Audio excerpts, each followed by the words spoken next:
The FBI also released video from that same doorbell camera showing the person tampering with the device. The black and white surveillance video shows a figure wearing gloves, a ski mask, and a backpack, and carrying what investigators believe is a firearm. That camera is eventually disconnected, so what happens next, as far as we know, is still a mystery. As the search enters another critical phase, the family believes Guthrie is still out there, and they renewed a plea for her safe return yesterday.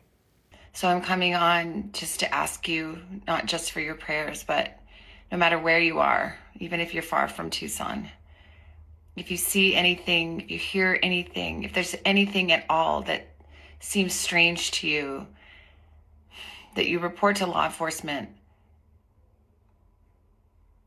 We are at an hour of desperation,